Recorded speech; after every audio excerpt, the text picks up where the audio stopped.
Honorable Speaker, माननीय अध्यक्ष महोदय, मैं अंतरिम बजट वर्ष 24-25 के प्रस्तुत करती हूँ।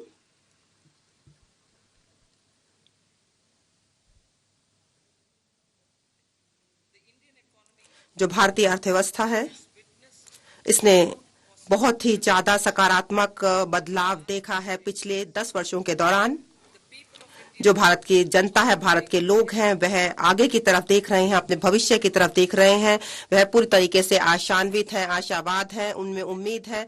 जब जनता की विश्वास के साथ हम जब माननीय प्रधानमंत्री श्री नरेंद्र मोदी जी के नेतृत्व में आगे बढ़ रहे हैं और जब उन्होंने 2014 में अपना कार्यालय संभाला, तब उस समय देश में बहुत ज्यादा चुनौतियां थीं और सबका साथ सबका विकास उनका इस बात का मंत्र लेकर सरकार उन सभी चुनौतियों का सामना करते हुए आगे बढ़ी और आगे बढ़ रही है।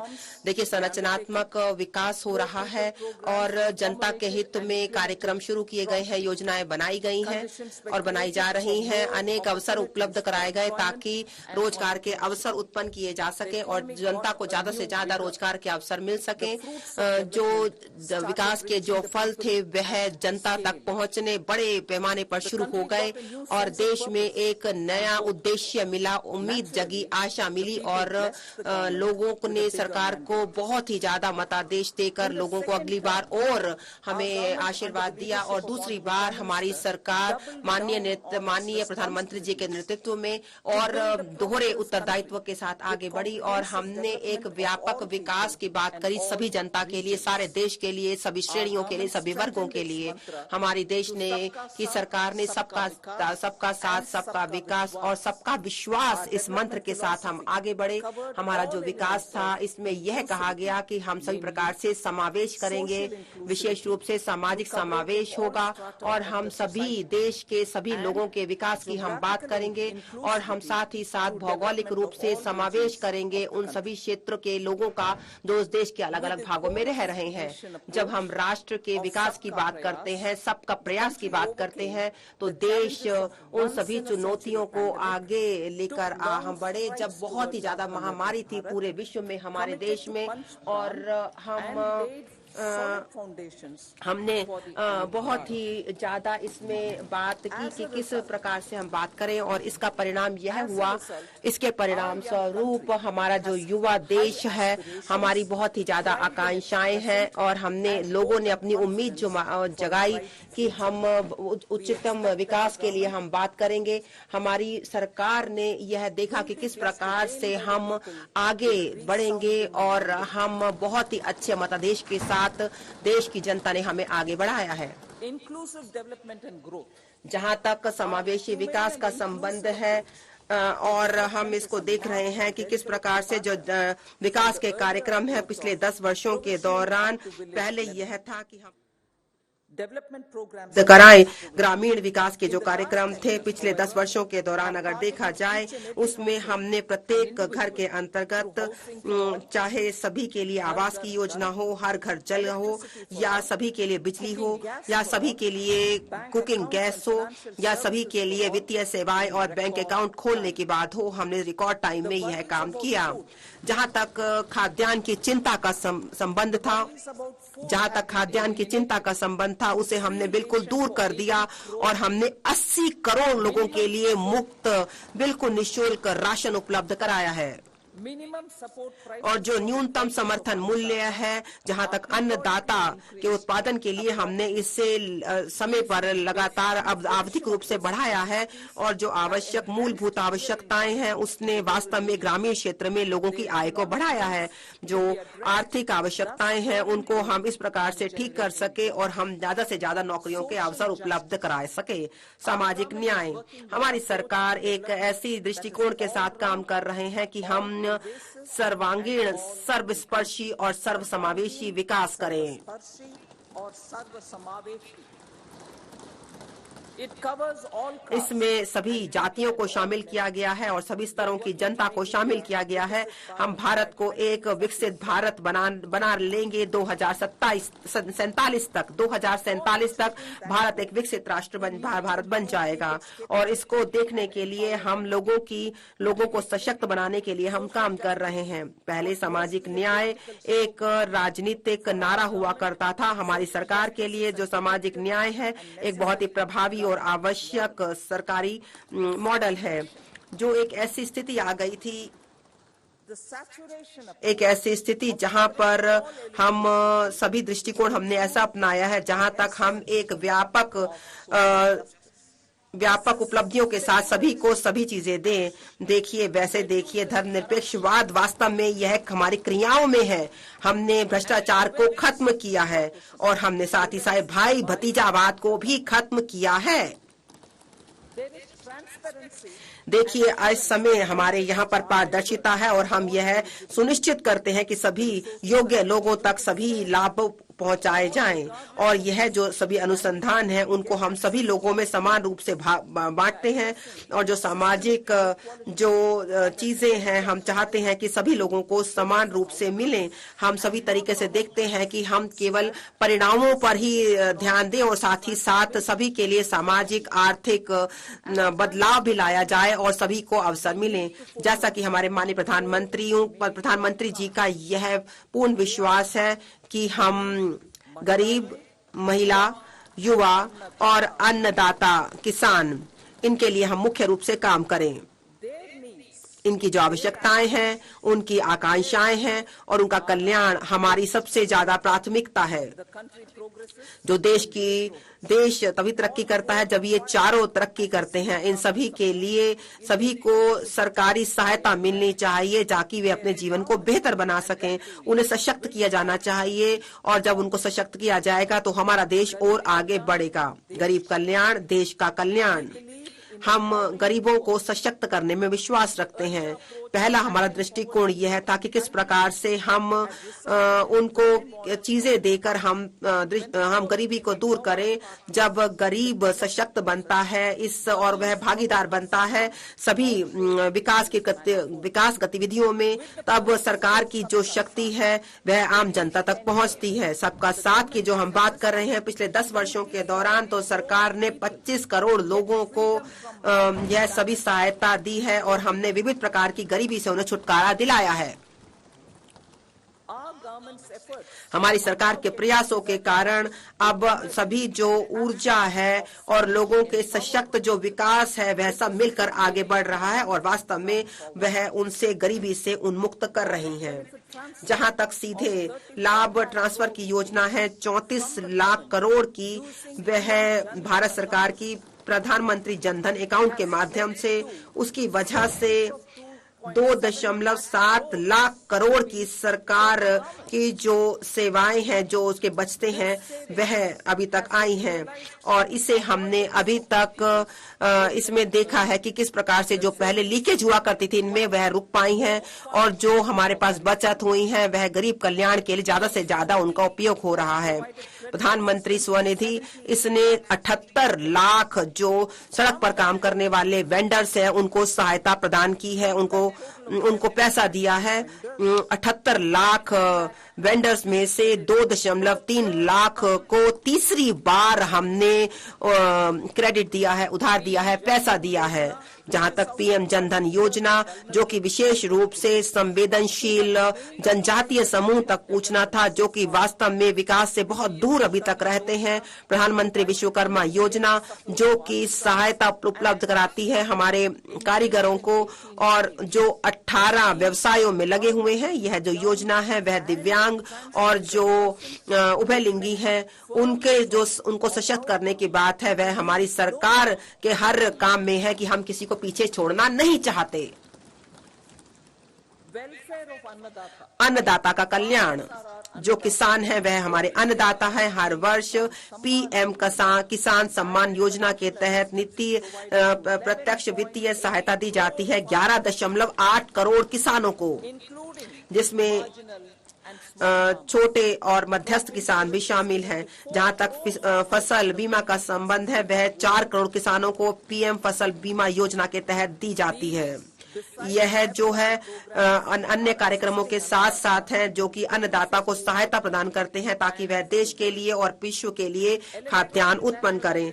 जहां तक इलेक्ट्रॉनिक नेशनल एग्रीकल्चर मार्केट है, उसमें भी 1361 जो मंडी है उनको समेकित किया गया है और 1.8 करोड़ किसानों को सेवाएं उपलब्ध कराई जा रही हैं और 3 लाख करोड़ से ज्यादा का व्यापार हो रहा है। जो क्षेत्र है जहां पर समावेशी और बहुत ही उच्च विकास होना चाहिए, उत्पादकता होनी चाहिए, इसे हम किसान उन्मुक्त योजनाएं बना रहे हैं, उन्हें आय की सहायता दे रहे हैं, उनको खतरा लेने की जो वह सक्षम हो सके, इनके लिए हम मूल्य और दूसरे समर्थन दे रहे हैं।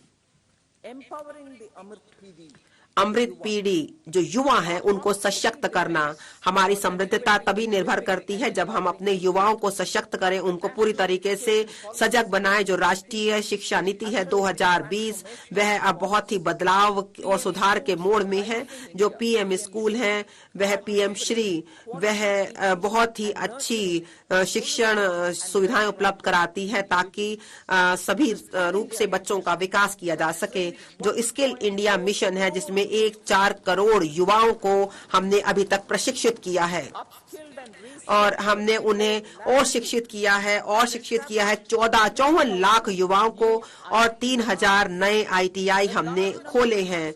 भारी संख्या में जो नए संस्थान हैं जो उच्च शिक्षा के हैं, जिसमें 7 IIT, 16 IIIT हैं, 7 IIM हैं, 15 एम्स हैं और 390 विश्वविद्यालय हैं जिनको हमने अभी तक खोला है। पीएम मुद्रा योजना इसमें 43 करोड़ की राशि के ऋण दिए गए हैं, जिसमें 22.5 लाख करोड़ की सहायता उपलब्ध कराई गई है उन युवाओं के लिए जो कि उद्यमी हैं, जो कि आगे बढ़ना चाहते हैं। इसके साथ साथ जो निधियां हैं, स्टार्टअप इंडिया और स्टार्टअप क्रेडिट गारंटी योजना यह भी दी गई है ताकि युवाओं को सहायता दी जा सके। वह अब रोजगार दाता बन रहे हैं। जो देश है उसे अपने युवाओं पर बहुत गर्व करता है क्योंकि वह अभी खेल के क्षेत्र में भी बहुत आगे बढ़ रहे हैं। एशियन जो अभी खेल हुए इसमें और एशियन पैरा गेम जो हुए 2023 में, उसमें हमने बहुत संख्या में भाग लिया और हमारा विश्वास और बहुत बड़ा। जो चेस और हमारे नंबर 1 रैंक जो प्रज्ञा नंदा है, उन्होंने एक बहुत तेज टक्कर दी विश्व के चैंपियन मैग्नस कार्लसन को 2023 में। आज भारत में 80 से ज्यादा चेस ग्रैंड मास्टर है जो कि 2010 में 20 थे।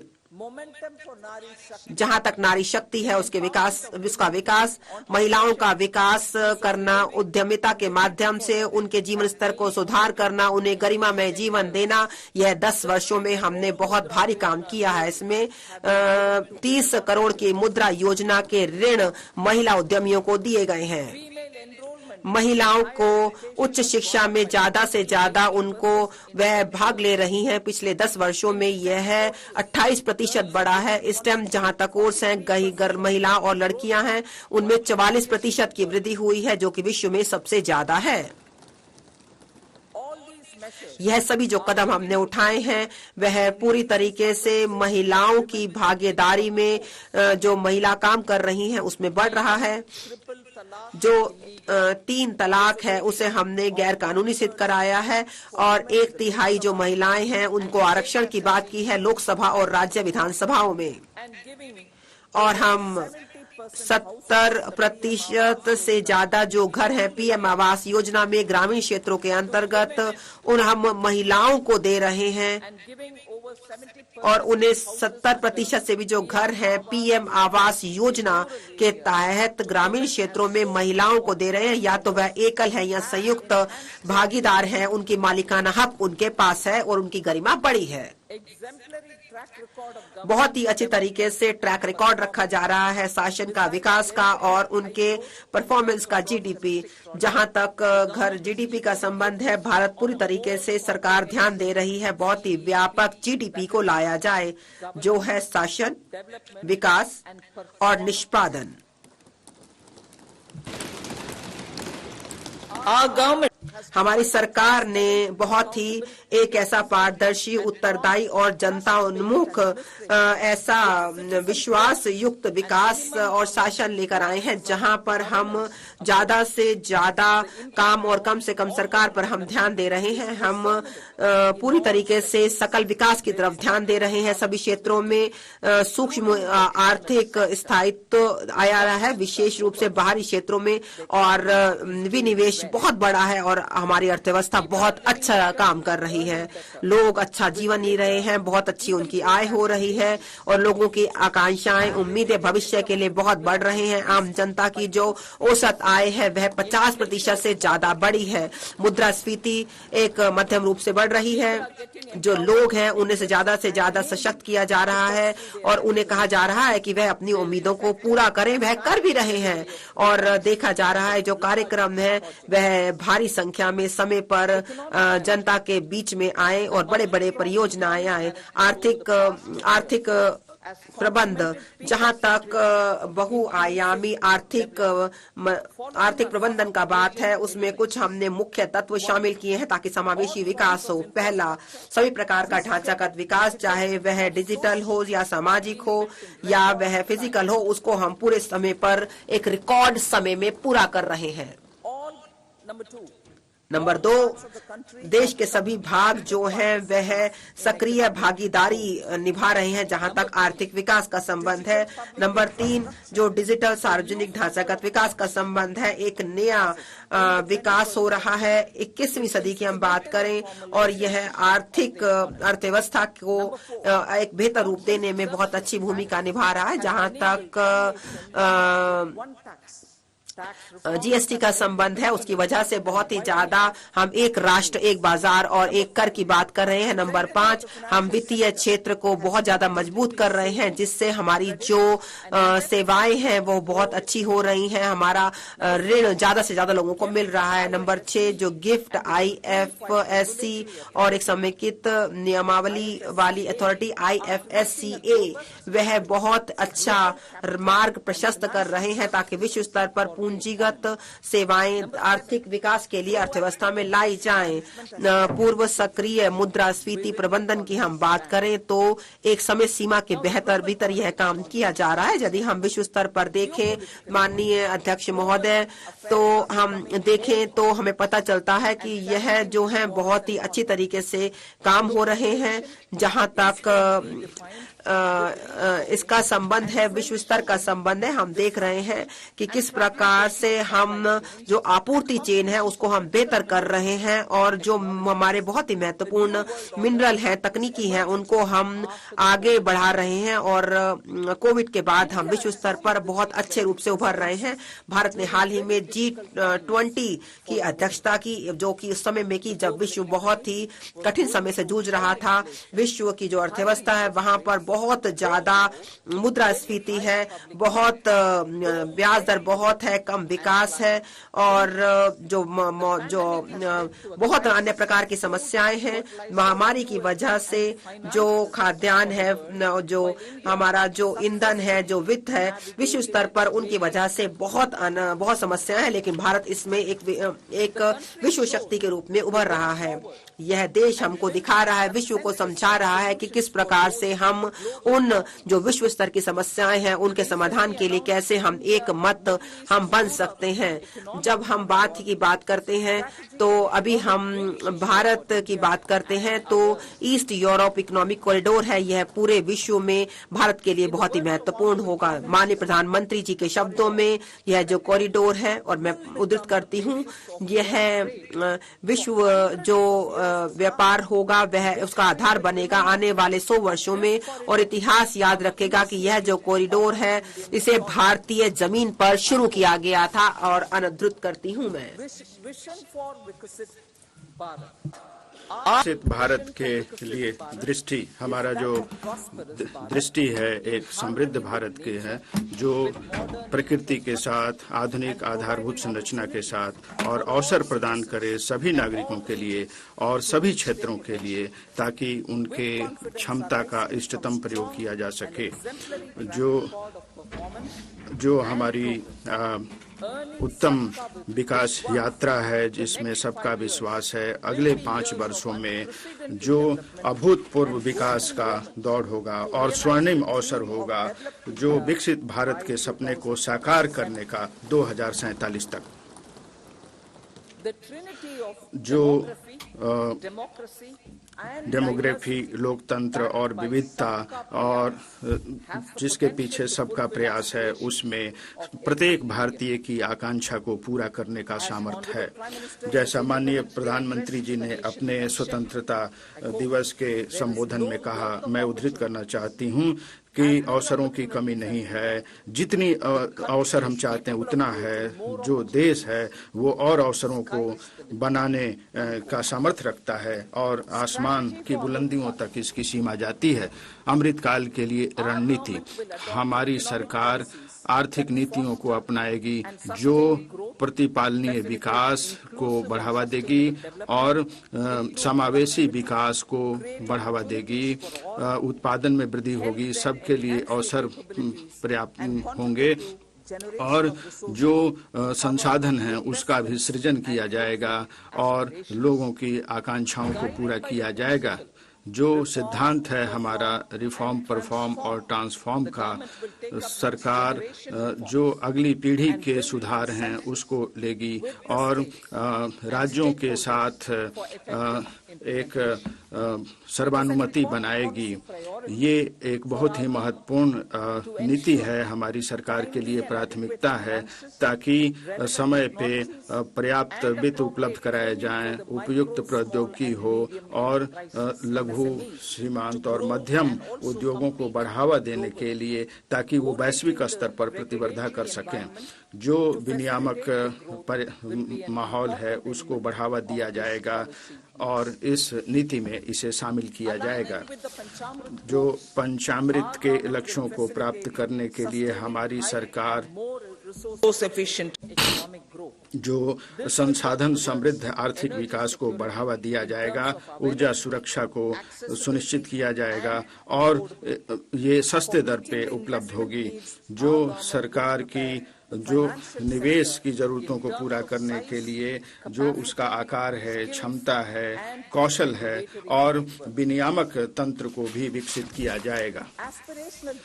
जो आकांक्षी जिले कार्यक्रम हैं, हमारी सरकार इस चीज के लिए तैयार है कि राज्यों को मदद करने के लिए, ताकि आकांक्षी जिलों का, प्रखंडों का विकास किया जा सके और पर्याप्त आर्थिक अवसरों का भी सृजन किया जा सके।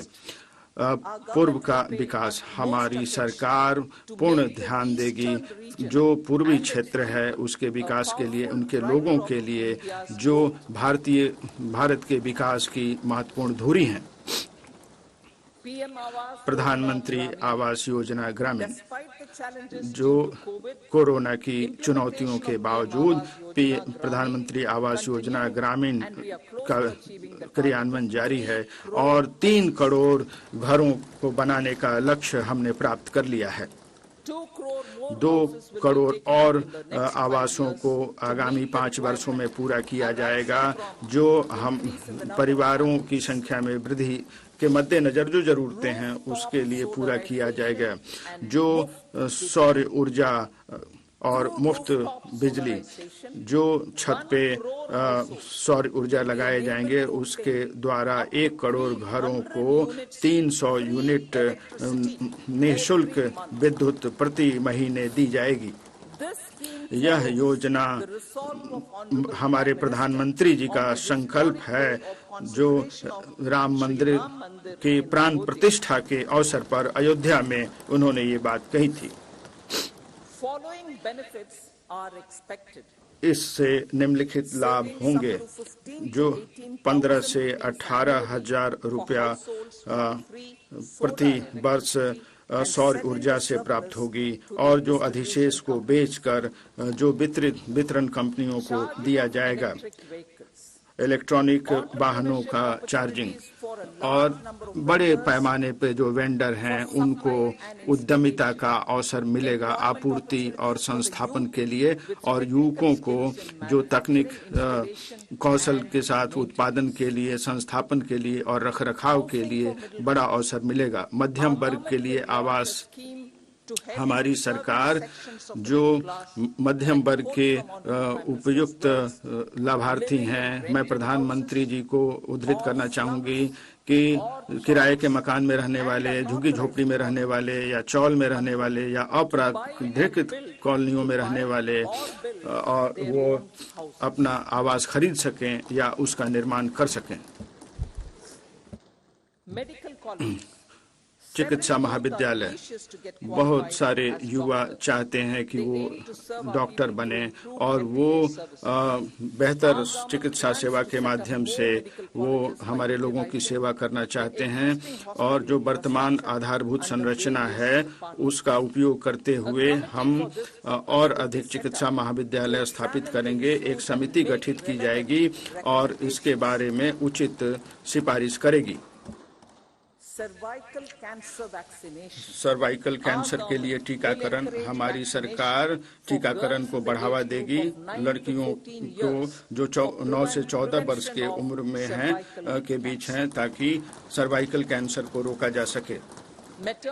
मातृ और शिशु स्वास्थ्य सेवा, विभिन्न योजनाएं मातृ शक्ति के लिए और बच्चियों के लिए एक व्यापक कार्यक्रम लाया जा रहा है। आंगनवाड़ी केंद्रों का उन्नयन किया जाएगा। सक्षम आंगनवाड़ी और पोषण 2.0 को गति प्रदान की जाएगी ताकि पोषण और जो मातृ अवस्था में दिया जा सके। जो नई यूविन प्लेटफॉर्म है उससे टीकाकरण को और बल दिया जाएगा। मिशन इंद्रधनुष के माध्यम से और पूरे देश में इसको त्वरित गति से लागू किया जाएगा। आयुष्मान भारत स्वास्थ्य सुविधा आयुष्मान भारत योजना के तहत सभी आशा कर्मियों को दिया जाएगा, सभी आंगनवाड़ी सेविकाओं को, सहायकों को दिया जाएगा। कृषि और खाद्य प्रसंस्करण, जो मूल्यवर्धन है कृषि क्षेत्र में और किसानों की आय को बढ़ाने के लिए और गति प्रदान की जाएगी। प्रधानमंत्री किसान संपदा योजना ने 38 लाख किसानों को लाभ पहुंचाया है और 10 लाख रोजगार के अवसर सृजन किए हैं। प्रधानमंत्री formalisation of micro food processing enterprises, लघु खाद्य प्रसंस्करण योजना ने 2.4 लाख HSG और 60,000 व्यक्तियों को साख के अवसर प्रदान कराए हैं, और अन्य जो योजनाएं हैं उसमें और सहायता कर रही हैं ताकि जो जिससे कि लाभ आय में वृद्धि हो सके। इस क्षेत्र के त्वरित विकास के लिए हमारी सरकार निजी और सार्वजनिक क्षेत्र के साथ साझेदारी करके जो समन्वय है, आधुनिक भंडारण है और समृद्ध आपूर्ति श्रृंखला है, प्राथमिक और द्वितीय प्रसंस्करण और विपणन और ब्रांडिंग है, उसको बढ़ावा देगी। नैनो DAP, नैनो यूरिया के सफल उपयोग के बाद नैनो DAP का उपयोग विभिन्न फसलों पर किया जाएगा और सभी एग्रो क्लाइमेटिक जोन में उसका विस्तार किया जाएगा। आत्मनिर्भर तेल अभियान जो 2022 में जो घोषणा की गई थी, एक रणनीति बनाई जाएगी जिससे आत्मनिर्भरता तेलहन के क्षेत्र में, जिसमें सरसों, मूंगफली, सेसम, सोयाबीन और सूरजमुखी शामिल है। इससे जो अनुसंधान को बढ़ावा दिया जाएगा और जो बाजार की मूल्यवर्धन है और इसमें बीमा भी शामिल होगा। दुग्ध विकास, जो दुग्ध किसान हैं उनको बढ़ावा दिया जाएगा और इसमें जो India is the world's Bharat largest milk producer. दुनिया का सबसे बड़ा दुग्ध उत्पादक देश है। India is the world's largest Bharat milk producer, दुनिया का सबसे बड़ा but दुग्ध with उत्पादक low देश है, productivity लेकिन of देश में milk दुधारू and पशुओं की दुग्ध The उत्पादकता program will कम be है। built on the यह success of कार्यक्रम existing राष्ट्रीय schemes Gokul mission, such as राष्ट्रीय गोकुल मिशन, पशुधन मिशन National Livestock और डेयरी Mission, प्रसंस्करण and Infrastructure एवं Development पशुपालन के Fund लिए और for संरचना dairy विकास निधि processing जैसी मौजूदा and योजनाओं animal की husbandry. सफलताओं पर आधारित होगी।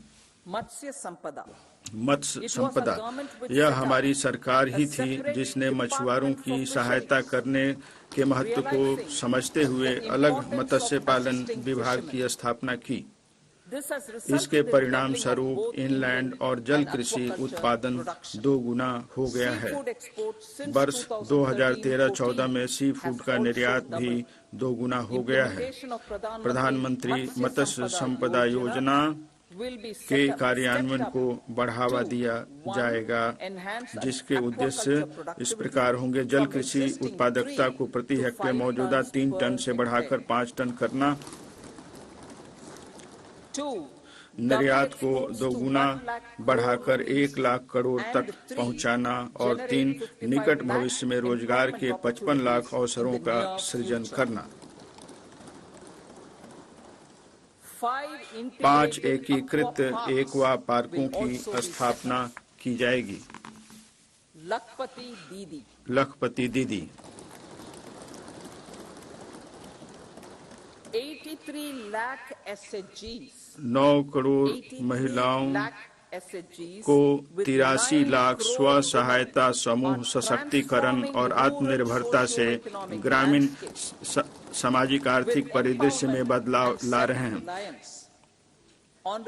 इनकी अध्यक्ष महोदय, इनकी सफलता से अब तक लगभग 1 करोड़ महिलाएं लखपति दीदी बन चुकी हैं।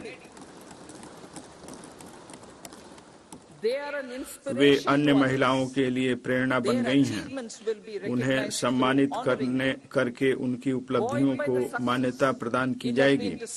इस सफलता से उत्साहित होकर लखपति दीदी का लक्ष्य 2 करोड़ से बढ़ाकर 3 करोड़ करने का निर्णय लिया गया है।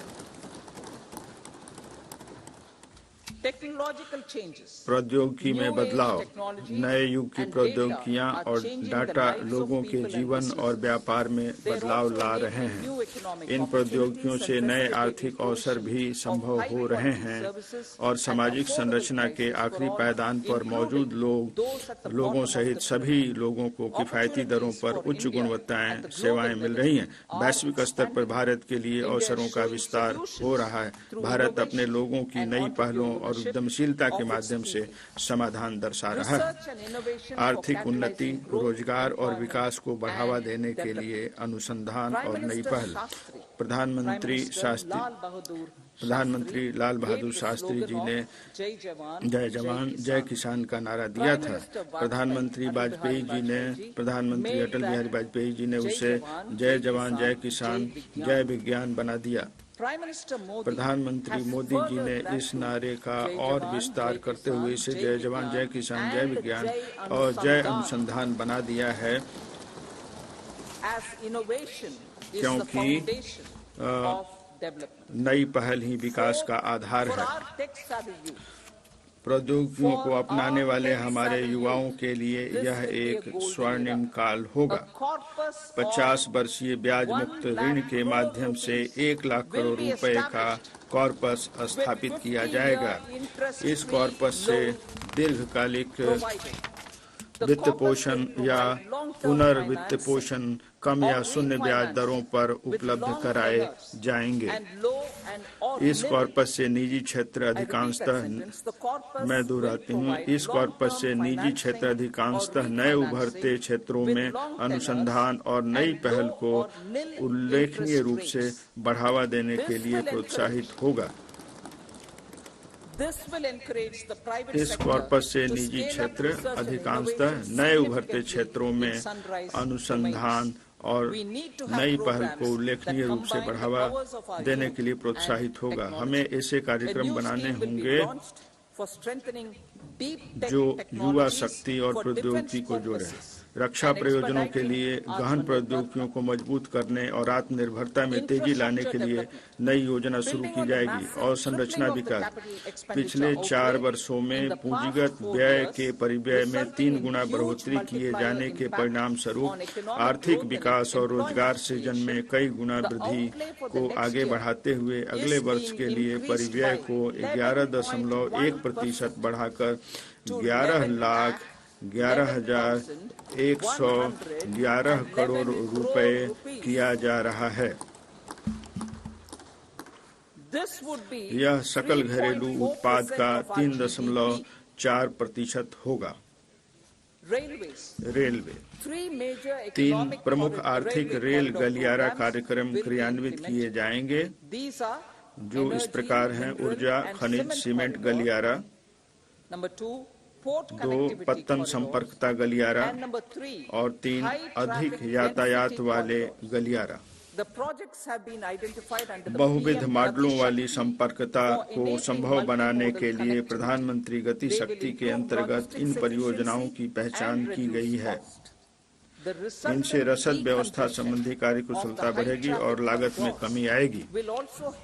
इसके परिणाम स्वरूप अधिक यातायात वाले गलियारों में भीड़ कम होने से यात्री ट्रेनों के परिचालन में सुधार लाने में भी मदद मिलेगी और यात्री सुरक्षा और यात्रा की रफ्तार बढ़ेगी। समर्पित माल भाड़ा गलियारा के साथ साथ इन 3 आर्थिक गलियारा कार्यक्रमों में हमारी जीडीपी की विकास दर बढ़ेगी तथा रसद व्यवस्था संबंधी लागत में भी कमी आएगी। 40,000 यात्रियों की सुविधा, आराम और सुरक्षा बढ़ाने के लिए 40,000 सामान्य रेल डिब्बों को वंदे भारत मानकों के अनुरूप बदला जाएगा। To enhance safety, convenience and comfort of passengers. Aviation sector. विमानन क्षेत्र, पिछले 10 वर्षों में विमानन क्षेत्र का कायापलट कर दिया गया है। हवाई अड्डों की संख्या दुगुनी बढ़कर 149 हो गई है। उड़ान योजना के अंतर्गत टियर 2 और टियर 3 शहरों को बड़े पैमाने पर हवाई मार्गों से जोड़ा गया है। 517 नए हवाई मार्ग 1.3 करोड़ यात्रियों को उनके गंतव्य तक पहुंचा रहे हैं। देश की विमानन कंपनियां 1000 से अधिक नए वायुयानों के लिए ऑर्डर देकर पुरजोर तरीके से आगे बढ़ रही हैं। मौजूदा हवाई अड्डों का विस्तार और नए हवाई अड्डों के व्यापक विकास का कार्य आगे भी तेजी से चलता रहेगा। मेट्रो और नमो भारत, हमारे मध्यम वर्ग का दायरा अत्यंत तेजी से बढ़ रहा है और तीव्र शहरीकरण हो रहा है। मेट्रो रेल और नमो भारत आवश्यक शहरी रूपांतरण के लिए उत्प्रेरक बन सकते हैं। ट्रांजिट आधारित विकास पर ध्यान केंद्रित करते हुए बड़े शहरों में इन प्रणालियों के विस्तार को सहायता प्रदान की जाएगी। हरित ऊर्जा, 2070 तक नेट जीरो के प्रति हमारी प्रतिबद्धता को पूरा करने की दिशा में किए जाने वाले उपाय इस प्रकार हैं। 1 गीगावाट की शुरुआती क्षमता के लिए अपतटीय पवन ऊर्जा की संभावना को संभव बनाने के लिए व्यवहार्यता अंतर्निधियन की व्यवस्था की जाएगी। वर्ष 2030 तक 100 मीट्रिक टन की कोयला गैसीकरण और तरलीकरण क्षमता स्थापित की जाएगी। इससे प्राकृतिक गैस, मेथनॉल और अमोनिया के निर्यात को भी कम करने में मदद मिलेगी। परिवहन के लिए कंप्रेस्ड नेचुरल गैस और घरेलू प्रयोजनों के लिए पाइप नेचुरल गैस में कंप्रेस्ड बायोगैस के चरणबद्ध अधिदेशात्मक मिश्रण को अनिवार्य किया जाएगा। बायोमास के संग्रहण में सहायता के लिए बायोमास संग्रहण मशीनरी की खरीद के लिए वित्तीय सहायता प्रदान की जाएगी।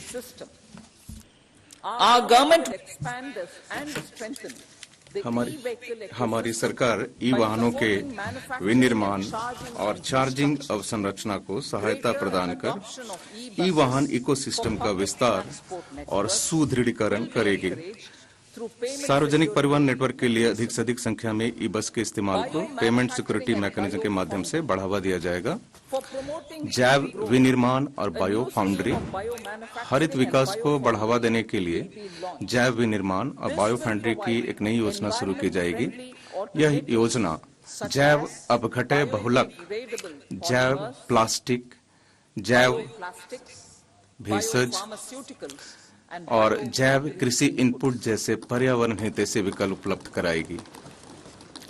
This scheme will also help यह in योजना transforming today's आज के consumptive उपभोगकारी manufacturing विनिर्माण paradigm प्रतिमान को पुनः सर्जनात्मक सिद्धांतों पर आधारित विनिर्माण प्रतिमान में रूपांतरित करने में भी मदद करेगी। 2.0 ब्लू इकोनॉमी 2.0 ब्लू इकोनॉमी 2.0 के लिए जलवायु के अनुकूल कार्यकलापों को बढ़ावा देने के लिए एकीकृत और बहुविषयक दृष्टिकोण के साथ पुनः स्थापन एवं अनुकूलन उपायों और तटीय एक्वाकल्चर और मारीकल्चर की एक योजना शुरू की जाएगी। comprehensive development of tourist centers. पर्यटन केंद्रों का व्यापक विकास, The success of organizing G20 meetings 60 स्थानों में जो represented diversity of G20 India's बैठकों के सफल global आयोजन ने दुनिया भर के लोगों के समक्ष भारत की विविधता प्रस्तुत की है। हमारी आर्थिक ताकत ने हमारे देश को बिजनेस और कॉन्फ्रेंस टूरिज्म के लिए एक आकर्षक गंतव्य स्थान बना दिया है। हमारा मध्यम वर्ग भी अब पर्यटन करने और नए नए स्थानों के बारे में जानने की इच्छा रखता है। for local पर्यटन में जिसमें अध्यात्म पर्यटन भी शामिल है, स्थानीय उद्यमिता के लिए अपार अवसर है। राज्यों को प्रतिष्ठित पर्यटक केंद्रों का संपूर्ण विकास शुरू करने, उनकी वैश्विक पैमाने पर ब्रांडिंग और मार्केटिंग करने के लिए प्रोत्साहित किया जाएगा। a framework for rating of the centers पर्यटक केंद्रों को वहां उपलब्ध सुविधाओं और सेवाओं की गुणवत्ता के आधार पर रेटिंग देने हेतु एक फ्रेमवर्क बनाया जाएगा। ऐसे कार्यकलापों का वित्त पोषण करने के लिए राज्यों को मैचिंग आधार पर ब्याज मुक्त दीर्घावधि ऋण दिया जाएगा। to address the emerging fervor घरेलू पर्यटन के प्रति लोगों के बढ़ते उत्साह पर खरा उतरने के लिए माननीय अध्यक्ष महोदय, लक्षद्वीप सहित tourism infrastructure हमारे द्वीप समूह में पत्तन संपर्क, पर्यटन अवसंरचना और सुख सुविधाओं हेतु परियोजनाएं शुरू की जाएंगी। this will help इससे generating employment, रोजगार सृजन में भी मदद मिलेगी। promoting investments, निवेश का संवर्धन inflow during 2014 2023 से लेकर 2023 के दौरान एफडीआई अंतर प्रवाह 596 बिलियन अमेरिकी डॉलर रहा था, जो इसे एफडीआई का स्वर्णिम युग बनाता है, जो कि 2005 से 14 के दौरान हुए एफडीआई अंतर प्रवाह से 2 गुना है। संधारणीय विदेशी निवेश को प्रोत्साहित करने के लिए हम अपने विदेशी साझेदारों के साथ प्रथम विकसित भारत की भावना से द्विपक्षीय निवेश संधियों पर वार्ता कर रहे हैं। is first developed India. प्रथम विकसित Bharat, Reforms in the states for Viksit Bharat. विकसित भारत के लिए राज्यों में सुधार, Enabling विकसित भारत के सपने को साकार करने के लिए राज्यों में समवृद्धि और विकास के अनेक समर्थकारी सुधार किए जाने की जरूरत है। इस वर्ष 50 वर्ष के ब्याज मुक्त ऋण के रूप में 75,000 करोड़ रुपए का प्रावधान करने का प्रस्ताव किया गया है, ताकि राज्य सरकारों के उन सोपानित सुधारों को मदद पहुंचाई जा सके। societal changes. समाज से जुड़े बदलाव, Government will form a high-powered सरकार तीव्र जनसंख्या वृद्धि और जनांकिकी परिवर्तनों से उत्पन्न चुनौतियों पर व्यापक रूप से विचार करने हेतु एक उच्चाधिकार प्राप्त समिति का गठन करेगी। इस समिति को विकसित भारत के लक्ष्य के सापेक्ष इन चुनौतियों का संपूर्ण रूप से निराकरण करने के लिए सिफारिशें करने का अधिदेश दिया जाएगा। Amrit as Kartavya Kal. कर्तव्य काल के रूप में अमृत काल। Committed to strengthening and हमारी सरकार उच्च समृद्धि के साथ अर्थव्यवस्था को सशक्त बनाने और इसका विस्तार करने और लोगों की आकांक्षाएं पूरी करने के लिए उपयुक्त परिस्थितियां तैयार करने हेतु प्रतिबद्ध है। माननीय प्रधानमंत्री ने हमारे गणतंत्र के 75वें वर्ष में राष्ट्र के नाम अपने स्वतंत्रता दिवस संबोधन में कहा था, मैं यहाँ उद्धृत करना चाहूंगी कि हम नई आकांक्षाओं, नई चेतनाओं और नए दृढ़ संकल्प के साथ राष्ट्र के विकास के प्रति स्वयं को समर्पित करें, क्योंकि हमारा देश अनंत संभावनाएं और अवसर प्रदान कर रहा है। यह हमारा कर्तव्य काल है। unquote. Every challenge of the pre-2014 era हमारे आर्थिक प्रबंधन और शासन के बल पर हम वर्ष 2014 से पहले our governance. के दौर की प्रत्येक चुनौती से उबर गए हैं। इन प्रयासों ने हमारे देश को सतत उच्च समृद्धि के संकल्प पथ पर आगे बढ़ा दिया है। यह सब हमारी सही नीतियों, सच्चे इरादों और उपयुक्त निर्णयों के कारण ही संभव हो सका है। जुलाई में पूर्ण बजट में हमारी सरकार, माननीय अध्यक्ष महोदय, विकसित भारत के लक्ष्य का विस्तृत रोड मैप प्रस्तुत करेगी।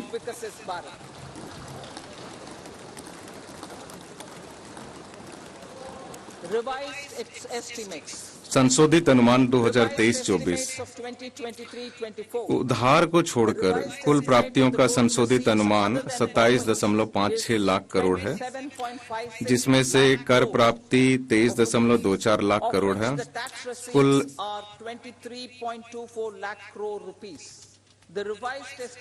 कुल व्यय का संशोधित अनुमान 44.90 लाख करोड़ है। The revenue receipts at 30.03 lakh crore की राजस्व प्राप्ति बजट अनुमान से अधिक रहने की आशा है, जो अर्थव्यवस्था में मजबूत विकास दर और इसके औपचारीकरण को दर्शाता है। राजकोषीय घाटे का संशोधित अनुमान जीडीपी का 5.8% है, जो अंकित विकास अनुमानों में कमी के बावजूद बजट अनुमान की तुलना में बेहतर है। बजट अनुमान 2024-25 वर्ष 2024-25 में उधार में से इतर कुल प्राप्तियां और कुल व्यय क्रमशः 30.80 लाख करोड़ और 47.66 लाख करोड़ रहने का अनुमान है। कर प्राप्तियों के 26.02 लाख करोड़ रहने का अनुमान है। राज्यों के पूंजीगत व्यय के लिए 50 वर्षीय ब्याज मुक्त ऋण योजना कुल 1.3 लाख करोड़ के परिव्यय के साथ इस वर्ष भी जारी रखी जाएगी।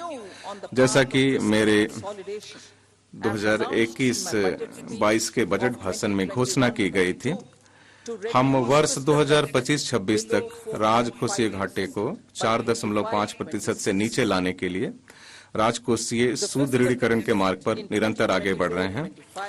इस मार्ग पर चलते हुए वर्ष 2024-25 में राजकोषीय घाटा जीडीपी के 5.1% रहने का अनुमान है।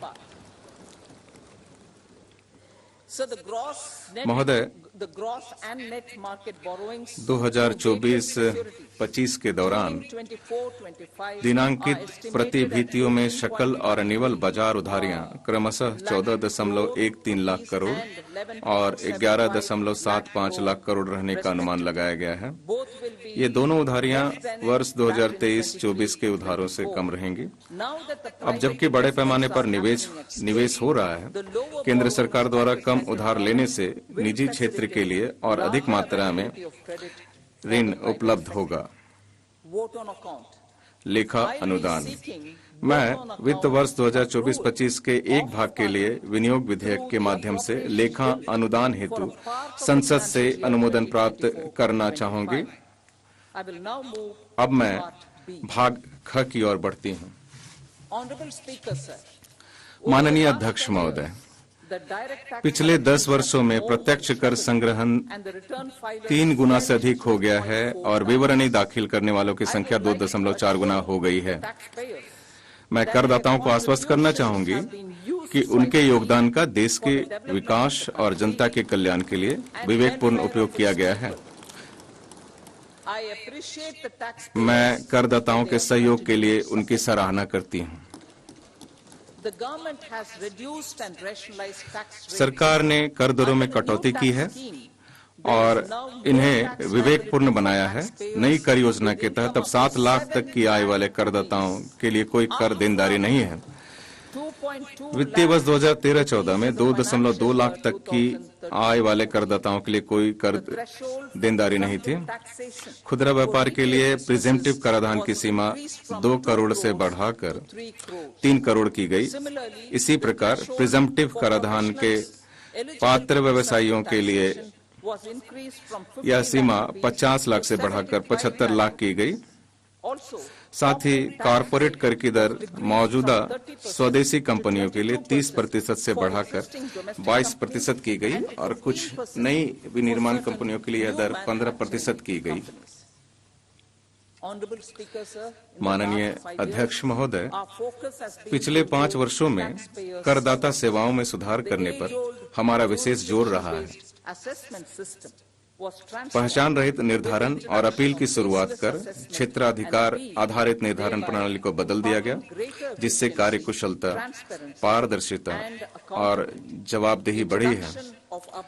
अद्यतन की हुई आयकर विवरणियां, नया फॉर्म 26 AS और पहले से भरी हुई कर विवरणियां शुरू किए जाने से कर विवरणियां दाखिल करने की प्रक्रिया अधिक सरल और आसान हो गई है। विवरणियों पर कार्रवाई में वर्ष 2013-14 में औसतन 93 दिन लगते थे, जो कम होकर इस वर्ष केवल 10 दिन रह गए हैं। इससे प्रतिदाय रिफंड जारी करने में तेजी आई है।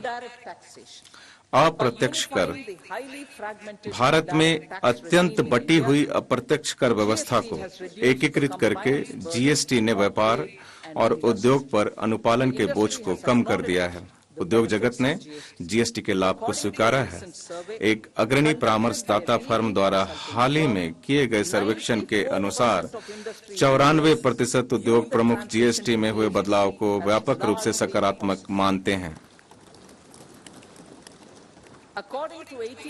सर्वेक्षण में प्रश्नों के उत्तर देने वाले 80% प्रतिभागियों के अनुसार इससे आपूर्ति श्रृंखला ऑप्टिमाइज हुई है, क्योंकि टैक्स आर्बिट्राज और ऑक्ट्राई के हटने के परिणाम स्वरूप राज्यों और शहरों की सीमाओं से चेक पोस्ट हट गए हैं।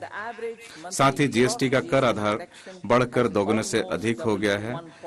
इस वर्ष औसत मासिक सकल जीएसटी संग्रहण बढ़कर लगभग दोगुना तथा 1.66 लाख करोड़ रुपए हो गया है। इससे राज्य भी लाभान्वित हुए हैं। राज्यों को जारी किए गए कंपनसेशन सहित राज्यों के SGST राजस्व की बोयेंसी 2017-18 से 2022-23 तक जीएसटी के बाद वाली अवधि में ये 1.122 है। इसके विपरीत वर्ष 2012-13 से 2015-16 की जीएसटी से पूर्व की 4 वर्षों की अवधि में विलय होने वाले राज्य राजस्व की टैक्स बोयेंसी केवल 0.72 थी। इससे सबसे बड़े लाभार्थी उपभोक्ता हैं, क्योंकि संभार तंत्र संबंधी लागतों और करों में कमी के परिणाम स्वरूप अधिकांश वस्तुओं और सेवाओं की कीमतें कम हुई है। हमने अंतर्राष्ट्रीय व्यापार को सुविधाजनक बनाने के लिए सीमा शुल्क में अनेक उपाय किए हैं, जिसके परिणाम स्वरूप वर्ष 2019 में जब पहली बार नेशनल टाइम रिलीज अध्ययन शुरू हुए, तब से 4 वर्षों की अवधि में इनलैंड कंटेनर डिपो में आयात निर्गम समावधि 47% कम होकर 71 घंटे रह गई हैं। एयर कार्गो परिसरों में 28% कम होकर 44 घंटे तथा बंदरगाहों में 27% कम होकर 85 घंटे रह गई है।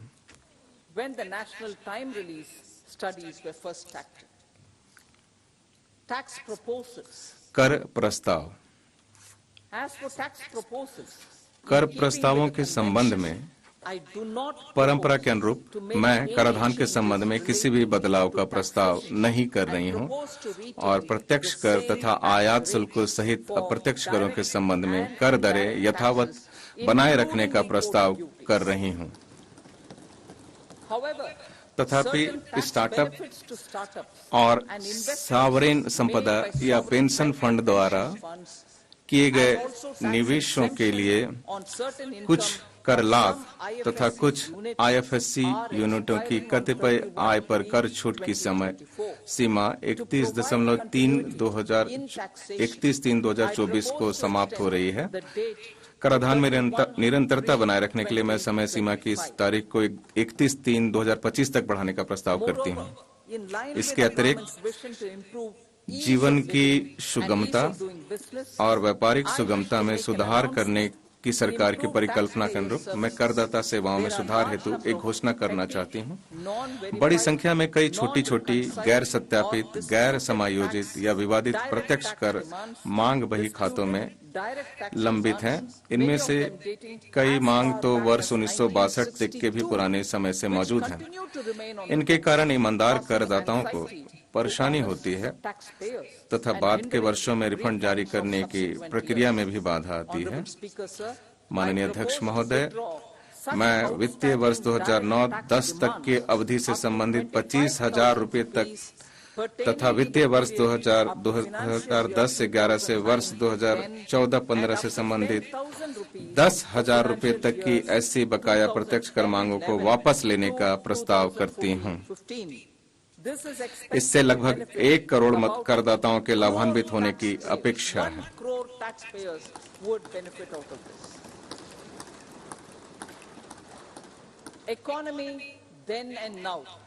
अर्थव्यवस्था तब और अब वर्ष 2014 में जब हमारी सरकार ने बागडोर संभाली थी, चरण दर चरण अर्थव्यवस्था को दुरुस्त करने और शासन प्रणाली को सही रास्ते पर लाने की जिम्मेदारी बहुत बड़ी थी। समय की मांग थी कि लोगों को आशा की किरणें दिखे, निवेश आकर्षित किया जा सके और सुधार के लिए आवश्यक समर्थन जुटाया जा सके। सरकार ने इसे सफलतापूर्वक किया। राष्ट्र प्रथम के मजबूत विश्वास के साथ इसे सफलतापूर्वक हासिल किया। उन वर्षों के संकटों से पार पा लिया गया है और अर्थव्यवस्था सर्वांगीण विकास के साथ उच्च संधारणीय समृद्धि पथ पर बढ़ चली है। अब यह देखना उपयुक्त होगा कि तब वर्ष 2014 तक हम कहां थे और अब कहां हैं। मैं इसको दोहराना चाहूंगी। अब यह देखना उपयुक्त होगा कि तब वर्ष 2014 तक हम कहां थे और अब कहां हैं, केवल इसलिए कि उन वर्षों के कुप्रबंधन से सबको सीखा जा सके। इस संदर्भ में सरकार सदन के पटल पर एक श्वेत पत्र प्रस्तुत करेगी।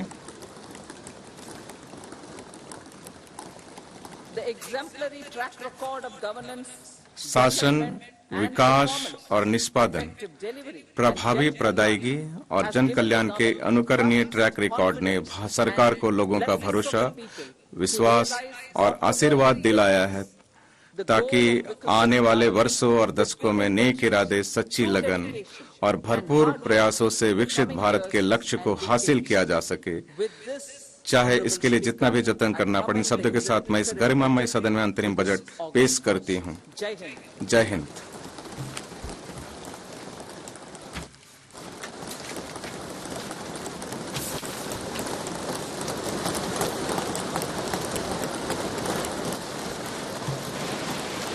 आइटम नंबर 2, मद संख्या 2। निर्मला सीतारमण जी।